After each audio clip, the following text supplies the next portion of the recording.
1955 Corvette, turning it into a Gasser. One of the websites I hang out on, actually the one I hang out the most on right now, is eScale. And a bunch of us got together and we're doing a group build for Corvette Gassers, and we've got people doing all kinds of them. I mean, just about every Corvette there is being done as a Gasser, the jacked up look. But this is mine. It's a 55. The idea of doing a Corvette Gasser, I thought, was kind of like, I don't know, to me, I think it is, I'm not a Corvette guy, but it's kind of sacrilege to take a Corvette, especially an older one like a 53 or a 55, something like this, and butcher it, so to speak, into a Gasser. But I understand it was kind of a common practice back in the day. But this is where we are. I got the engine installed, wired it up, all wired up.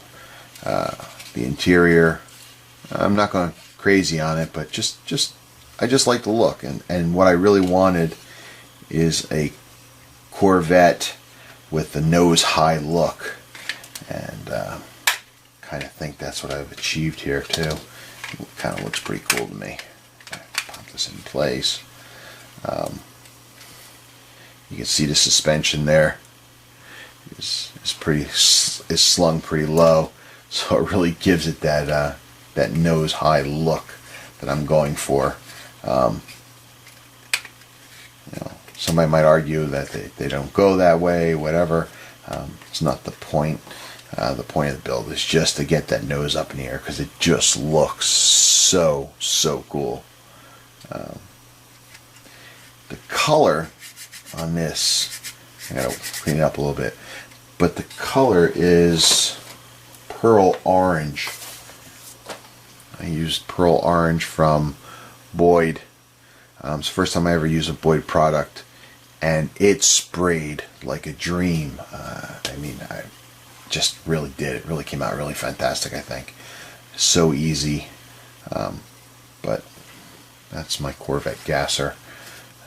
What I did was I applied a coat of Future on it, and then I put on the decals. The idea of putting Future on first, I don't think you really need it on car builds, but it's something I learned with building military aircraft, because military aircraft are notoriously flat in color, matted colors. What you do with those is you apply the Future, which gives you a shiny surface. Then you put the decals on and it reduces the silvering. Then what I do is I apply the decals over top, another coat of Future over it, seals them in. Whenever you do any weathering or anything to the car, if you make a mistake, you can wipe it off, and then the decals aren't damaged. So that kind of pulls over to the car bodies. So right now it's got 2 coats of the Testors clear coat, the 1 coat wet on it. Again, I ran out. I gotta get some more. There's some imperfections. Not great looking really, but it's probably one of the better ones I've done so far. So in the grand scheme of things, it's progress, so I'm happy with it. Now, I did do a lot of work on this week, but the problem is I have nothing to show for it, because it was actually 4 steps backwards. What happened, and I'll show some pictures in a moment. Oh, actually, let me show them to you now.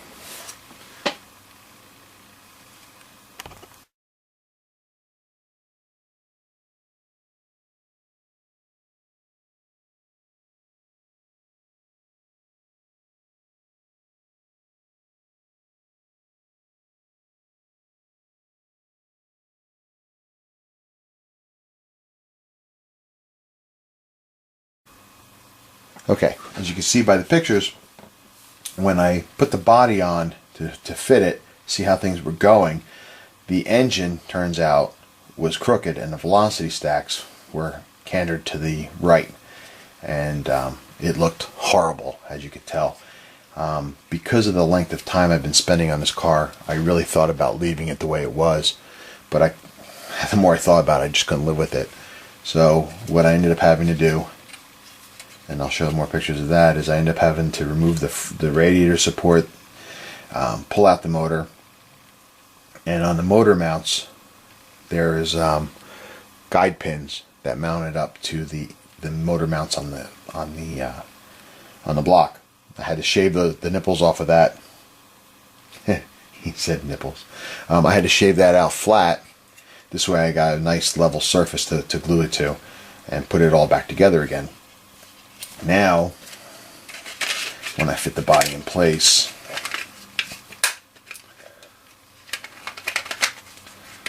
I put the body on and then throw the hood in its place, I get a much better fit. So, a couple steps backwards, like I said, but in the end, it looks better. So, progress is made. We're moving forward. Said a couple more coats of clear on this, buff that out, and we should be able to slap it together and get this knocked out finally. One of the things that came up though when we were talking about doing this build on escalemodels.com was, because I'm a Ford guy, a Mustang guy, that this goes against everything I am building a Chevy.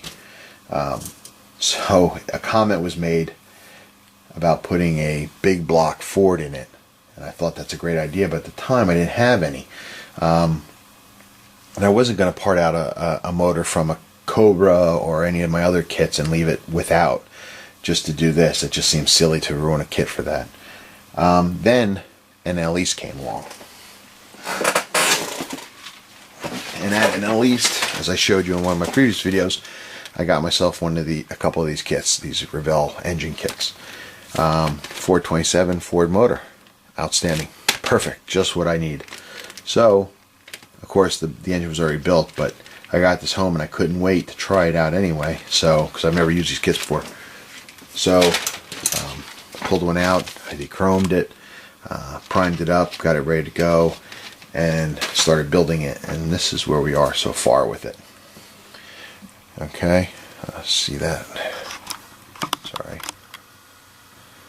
So now, I got this big block Ford 427 that could look pretty good in this Corvette, and it would make the Ford gods really, really happy if I did that, I'm sure. Of course, the dilemma is still the same. Taking way too long, it's time to move on. So I might hold this over for another build, which I happen to have right here. 57 Corvette. Yeah, this would look good with a Ford 427 in it. So that's what I think I'm going to do. Just hold on to the engine right now. I'm not going to take this back out again. I'm just going to press on and finish this sucker up and move on. And we're back to the conclusion of the 55 Corvette Gasser. I didn't have an official video building this. It was just, you could follow it, bits and pieces of it, through my updates. But there's a more detailed build from the cracking of the box on up to now on escalemodels.com. It was built for a group build for Gassers, Corvette Gassers. This kit, if I was to rate this kit from a 1 to a 10, 1 being the worst, 10 being the best, I'd say a sub 13. No, just kidding. It's not a great kit, but it's probably more like a 4 or 5. It takes some effort. It's not something for the novice. It takes a little bit of effort. But in the end, I'm happy with the build. Here we go.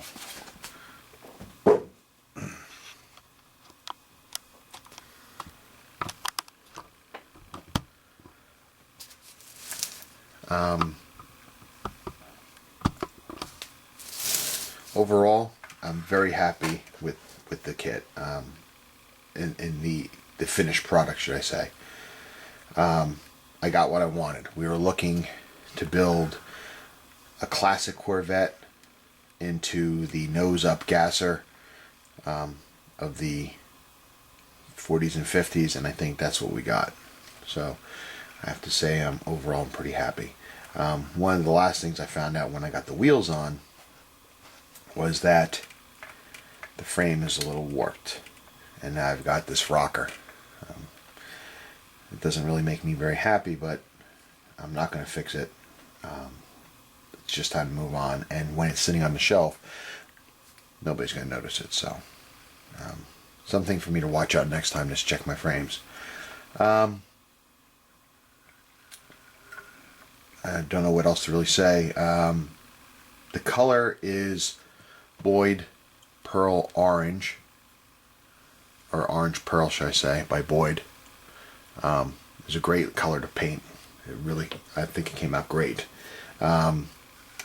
So I took the classic Corvette, stripped it of all of its chrome, except for the moldings on the side. I like those. I didn't want to strip them off, but all the chrome and bumpers on the front came off. Flip it around to the back. We streamlined that. We took all the chrome off of that also. Matching the front, what they did is we covered the headlights and the grille for streamline. On the back, it did the same thing with the exhaust. I just didn't cut them out. The kit actually has a piece that you put on the back for the exhaust to come out, to be the exhaust tips. I just left it over the way it is, and I'm going to make believe it was just fared over for streamline effect. The other classic piece that I like about this is the white walls. I put the standard white wall tires on the front of it, and then the slicks on the back.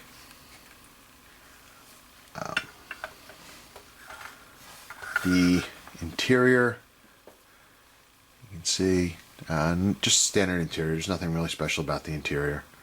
One of the other things I didn't like about the kit was the way that the windshield connected to the frame. Basically, the frame just wraps around it, and you've got this really thick buildup of plastic here, which looks really ugly, if you ask me. I probably would have preferred if somehow the glass would have fit into the frame instead of just wrapping around it like that, but not much I can do.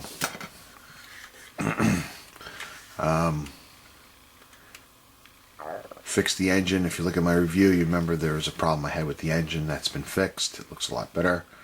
But I like it. It's a beefy looking car. I think it's pretty badass, actually. I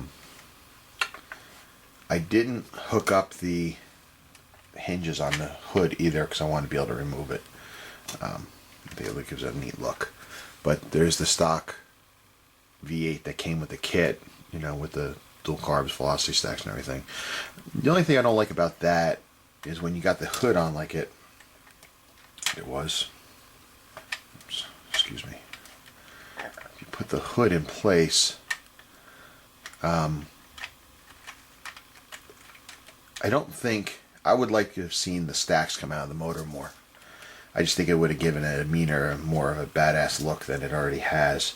I think if I had gone with my first idea and put in this Ford 427 motor, that would have looked pretty badass sticking out of it, but I didn't come across this until well into the build, and the motor was already in place and pulled out and replaced again.